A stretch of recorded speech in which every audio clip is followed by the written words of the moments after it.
Mais il ne faudrait pas qu'Anouk vienne avec lui. Mais non, parce que du coup, il est pas autonome pour le déplacement. Ouais. Malheureusement, le déguisement de Barbouille n'est pas très réussi. Les farceurs sont découverts. Barbidule, Barbidou et Barbidule reviennent de leur promenade. La promenade leur a ouvert l'appétit.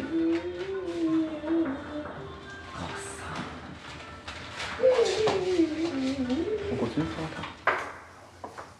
Tiens.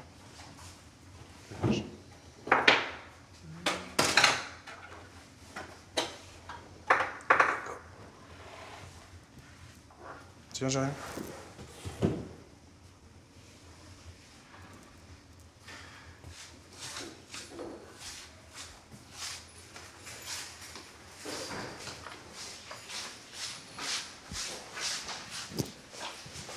J'arrive. Hop là.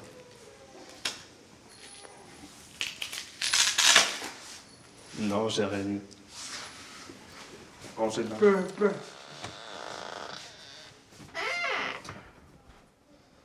Allez, Jérémy.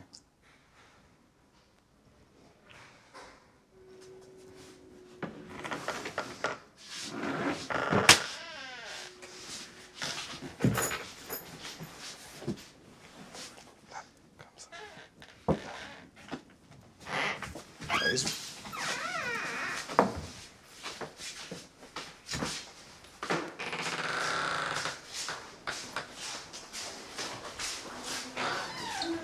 L'objectif, c'est vraiment le lieu de vie pour des personnes qui n'avaient pas de possibilité d'accueil ailleurs, qui a été vraiment pensé par rapport aux personnes qui allaient être accueillies, par rapport au type de handicap.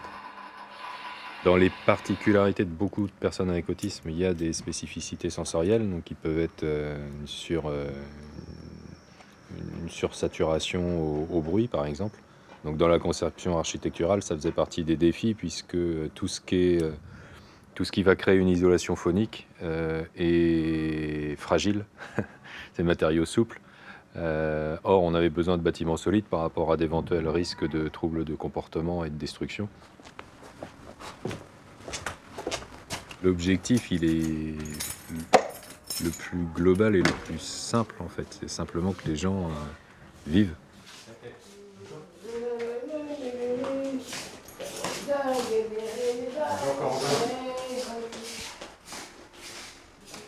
On avait un Corentin qui communiquait quasi exclusivement par des agrippements, donc des passages à l'acte hétéro-agressifs.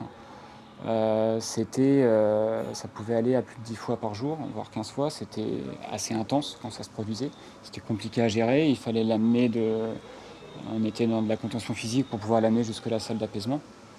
Et on est maintenant avec Corentin à un agrippement de temps en temps qui... verbalement, on demande à Corentin d'aller dans la salle d'apaisement, il y va verbalement, il y va tout seul, il y a beaucoup moins d'intensité.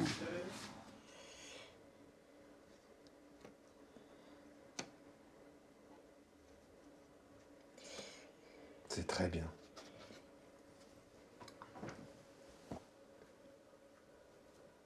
Continue.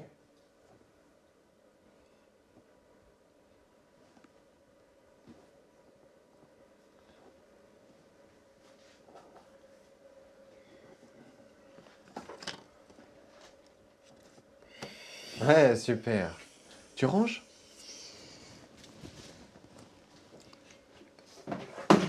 Encore?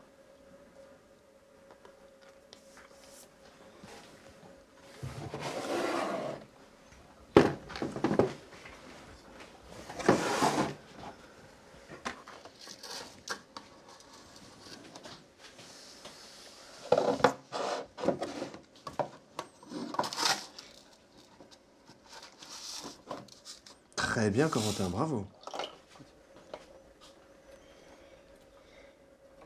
Il y a plusieurs clés dans l'autisme. Il y en a une qui est très importante, c'est le repérage dans le temps. Alors à quel moment j'en suis dans la journée, ça rend les choses... il y a un besoin de prévisibilité des choses. Pourquoi elles arrivent maintenant, combien de temps elles vont durer. Enfin, c'est vraiment une notion qui est compliquée dans l'autisme, le repérage dans le temps.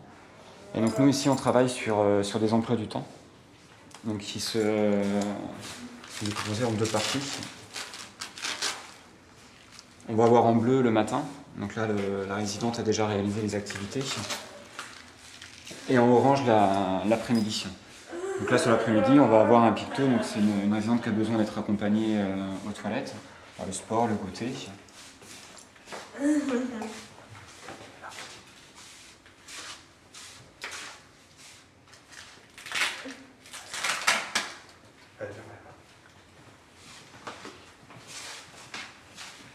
Et comme le but c'est de favoriser l'autonomie, plutôt que d'aller voir le résident et lui dire viens voir ton emploi du temps, où on le rend dépendant de notre verbal, on le rend dépendant de notre déplacement qu'on accompagne, on va utiliser des cartons, donc à la couleur du moment de la journée. On va supprimer au maximum le verbal, on va juste donner le carton. On va attendre au maximum que le résident enclenche le déplacement, et il y a le seul. Et quand c'est pas possible, on va donner une petite guidance physique pour l'amener au déplacement vers l'emploi du temps. Le but étant qu'à un moment donné, il soit autonome pour gérer son emploi du temps.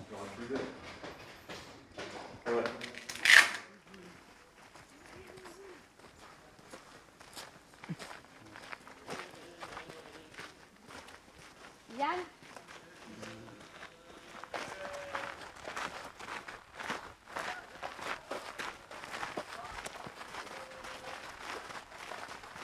On a repéré que Corentin, à l'extérieur, même dans les moments où c'était très agité au sein de la maison, il y avait beaucoup de troubles du comportement, à l'extérieur, ça se passait extrêmement bien, quoi. Et donc c'est très motivant pour lui, ça a un intérêt. Et on le voit dans la maison, tout à l'heure, il montrait des signes d'impatience. Il attendait de pouvoir partir en balade, parce que c'est vraiment une activité qu'il aime. Ouais. Il a besoin. Il a un réel besoin, ouais. Et on l'a repéré, alors à des niveaux différents. Pour l'ensemble des résidents, il y a un besoin.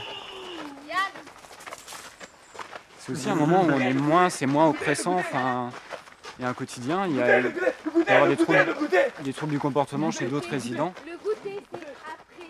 Le goûter. C'est un peu anxiogène pour Yann. On continue, David? Stop.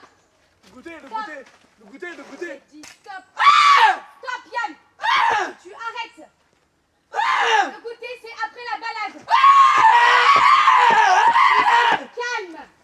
Tu arrêtes ça. Stop. Tu continues. Au droit, allez. Bien. Ce n'est pas encore l'heure. Après la balade.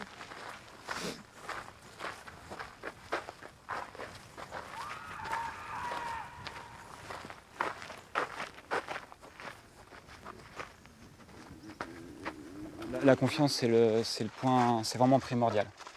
Si on n'est pas rassurant, s'ils ne peuvent pas nous faire confiance, ça ne marchera pas, on n'y arrivera pas. Pour eux, le monde est tellement compliqué, alors ça nous paraît anodin, mais une petite chose, j'ai des exemples au cours de ma carrière où c'était une couleur d'assiette qui posait problème parce que dans le vécu, il y avait eu une mauvaise expérience.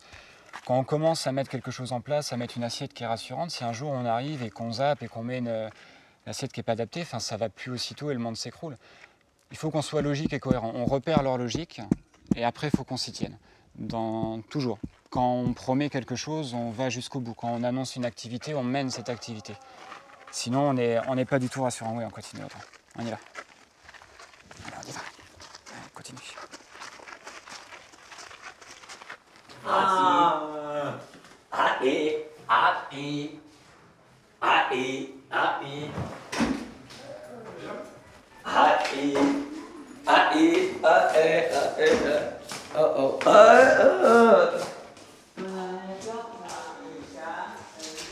Super, Quentin.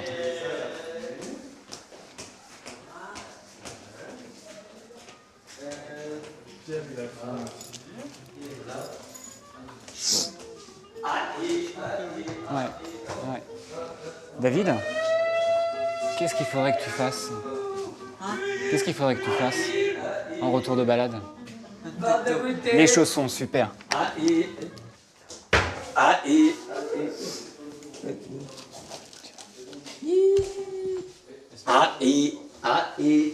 Alors on a des niveaux d'autonomie qui sont différents. Le tout, c'est de le favoriser comme on peut, au mieux pour chacun. Romain peut complètement gérer son goûter, le préparer, il n'y a aucun souci. La cuisine, c'est plein de stimuli, il y a plein de choses. Je te prépare, Corentin. Là, si j'arrive dans la cuisine, du coup, tout est disponible. Je prépare. Tout est disponible et du coup, tout vient me parasiter et c'est compliqué. Donc c'est que Corentin n'est pas prêt encore à gérer sous cette forme-là.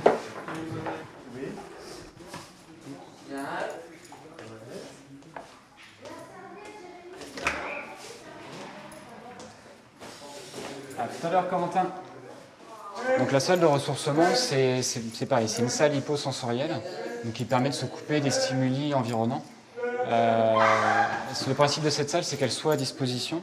Si à un moment donné un résident a besoin, c'est un outil qu'on peut proposer. Si à un moment donné on voit un résident en colère, prostré, qui ne va pas bien, on va avoir tendance à lui proposer la salle de ressourcement.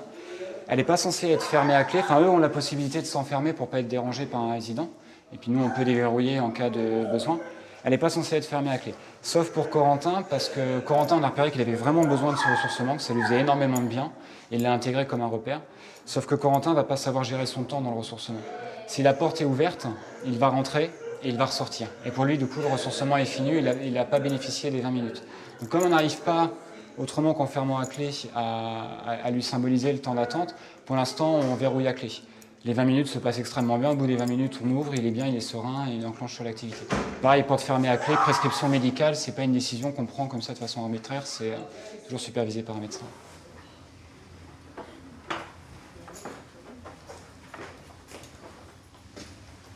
Je pense que ce qu'il y a vraiment de beau dans cette maison, c'est qu'il n'y a pas eu d'uniformisation au niveau des résidents. Et ils ont tous pu évoluer avec ce qu'ils sont, avec leurs particularités, leurs besoins, leurs attentes, et en même temps de s'harmoniser dans un collectif.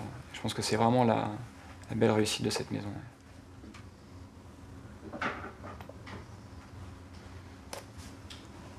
Donc là, le temps de ressourcement pour Corentin est terminé. Donc je lui ouvre.